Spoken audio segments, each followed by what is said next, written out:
Hello everyone, आज हम continue करेंगे चैप्टर नंबर 10 लाइट। तो देखो, प्रीवियस लेक्चर में हमने रिवाइज किया रिफ्लेक्शन ऑफ लाइट के बारे में। तो रिफ्लेक्शन ऑफ लाइट क्या होता है? जब भी लाइट किसी एक स्मूथ पॉलिश सरफेस से आकर टकराती है तो जिस मीडियम में आई है वो उसी मीडियम में वापस चली जाती है, बाउंस बैक हो जाती है, और इसी को हम फिनोमिना को बोलते हैं रिफ्लेक्शन ऑफ लाइट। तो अब देखो, नेक्स्ट अब हम डिस्कस करने वाले हैं इसी चैप्टर के अंदर स्फेरिकल मिरर। अब देखो, स्फेरिकल मिरर क्या होता है? ए पार्ट ऑफ ए होलोस्फीयर। जो स्फेरिकल मिरर होते हैं कर्व सरफेस होती हैं उनकी, और वो एक होलोस्फीयर का पार्ट होते हैं हुज इनर और outer surface has been polished और silver is known as a spherical mirror.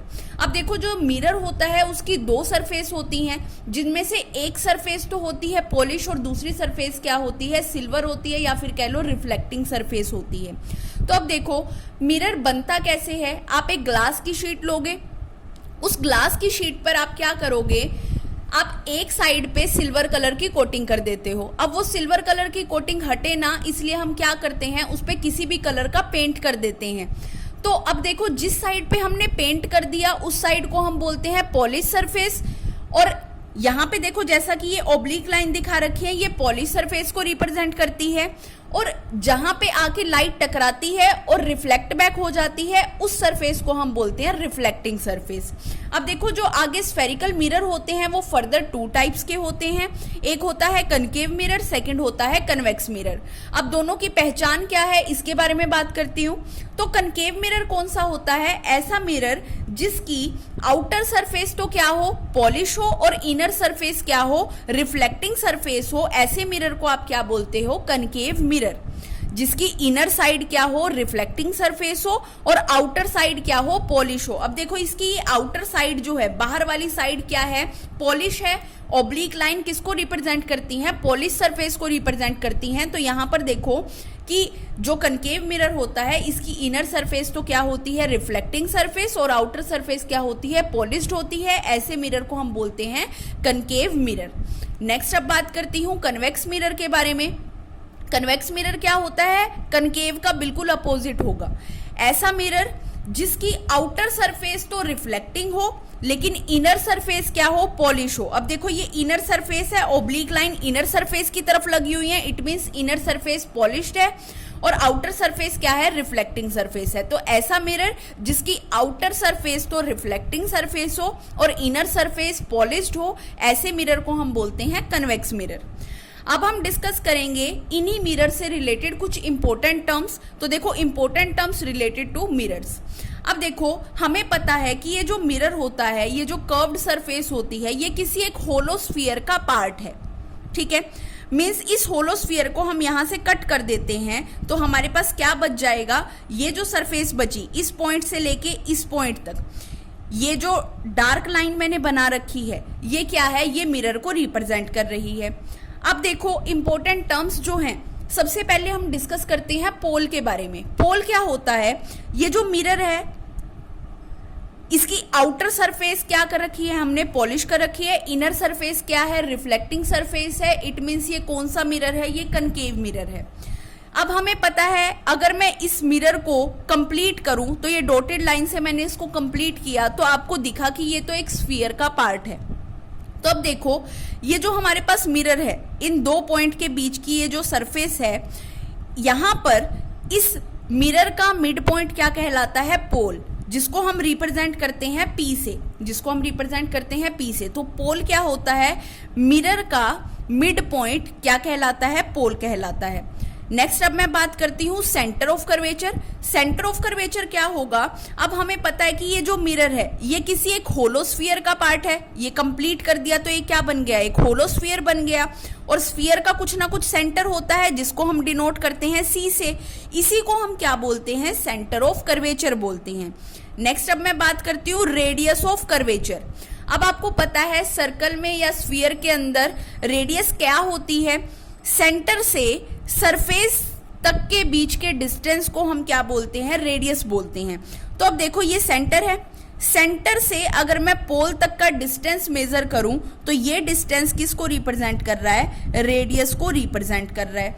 तो देखो रेडियस क्या होगी, सेंटर से पोल तक के बीच का डिस्टेंस रिप्रेजेंट करता है किसको, रेडियस ऑफ कर्वेचर को रिप्रेजेंट करता है। नेक्स्ट अब मैं बात करती हूँ प्रिंसिपल एक्सिस के बारे में। प्रिंसिपल एक्सिस क्या होगी, देखो सेंटर और पोल को ज्वाइन करने वाली लाइन को हम क्या बोलेंगे, प्रिंसिपल एक्सिस बोलेंगे। सेंटर और पोल को ज्वाइन करने वाली लाइन को हम बोलते हैं प्रिंसिपल एक्सिस। और प्रिंसिपल एक्सिस को हम कितना भी एक्सटेंड कर सकते हैं, दोनों साइड से। इस साइड भी इसको एक्सटेंड किया जा सकता है, इस साइड भी इसको एक्सटेंड किया जा सकता है। लेकिन रेडियस ऑफ कर्वेचर को कभी भी एक्सटेंड नहीं किया जा सकता, क्योंकि रेडियस ऑफ कर्वेचर सेंटर से सरफेस तक का डिस्टेंस होता है। इसको हम इंक्रीज या डिक्रीज नहीं कर सकते हैं। लेकिन जो प्रिंसिपल एक्सिस होती है उसको हम एक्सटेंड कर सकते हैं कितना भी। नेक्स्ट आ जाता है हमारे पास फोकस। फिफ्थ पॉइंट है फोकस। फोकस क्या होता है, ये पॉइंट है आपके पास सेंटर ऑफ कर्वेचर, ये मिरर का मिड पॉइंट क्या है, पोल। अब देखो सेंटर ऑफ कर्वेचर और पोल के बीच का मिड पॉइंट, जो सेंटर ऑफ कर्वेचर और पोल के बीच के डिस्टेंस को दो इक्वल पार्ट में डिवाइड कर देता है, उस पॉइंट को हम क्या बोलते हैं, फोकस बोलते हैं। दोबारा देखो, सेंटर ऑफ कर्वेचर और पोल के मिड पॉइंट को जो इस डिस्टेंस को दो इक्वल पार्ट में डिवाइड कर देता है, उस पॉइंट को हम बोलते हैं फोकस। इसको हम रिप्रेजेंट करते हैं किससे, कैपिटल एफ से रिप्रेजेंट किया जाता है। नेक्स्ट आपके पास आ जाता है अपर्चर।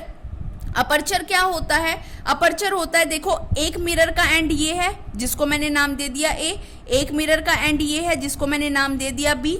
अब देखो इन दोनों को ज्वाइन करने वाली लाइन को हम क्या बोलेंगे, लीनियर अपर्चर बोलेंगे। इन दोनों पॉइंट मींस मिरर का, जैसे मान लो ये मिरर है, ये मिरर का एक एंड है, ये मिरर का दूसरा एंड है, इन दोनों को ज्वाइन करने वाली ये जो लाइन मैंने बना दी, इस लाइन को हम क्या बोलते हैं, अपर्चर बोलते हैं। इसको हम बोलते हैं लीनियर अपर्चर। एक बार रिपीट करती हूँ मैं दोबारा से, देखो यहाँ पे मैंने मिरर बनाया, कौन सा मिरर बनाया, कनकेव मिरर बनाया।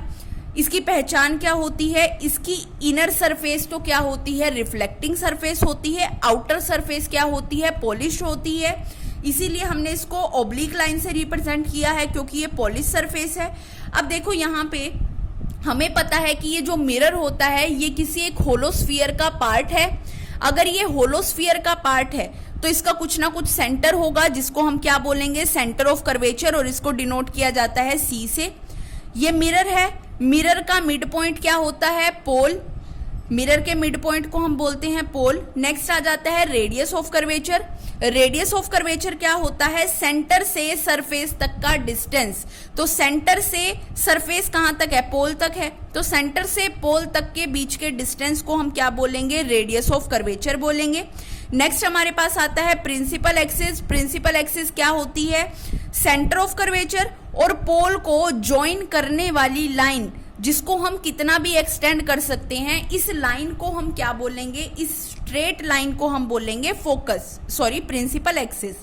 नेक्स्ट हमारे पास आ जाता है फोकस। फोकस क्या होता है, सेंटर ऑफ कर्वेचर और पोल को दो इक्वल पार्ट में डिवाइड करने वाला पॉइंट, या फिर कह सकते हो सेंटर ऑफ कर्वेचर और पोल का मिड पॉइंट क्या कहलाता है, फोकस कहलाता है। नेक्स्ट हमारे पास आ जाता है अपर्चर। अपर्चर क्या होता है, देखो ये मिरर है, मिरर का एक एंड है ए, मिरर का दूसरा एंड है बी। इन दोनों को ज्वाइन करने वाली लाइन को हम क्या बोलते हैं, या फिर कह लो इन दोनों के बीच के डिस्टेंस को हम क्या बोलेंगे, अपर्चर बोलेंगे।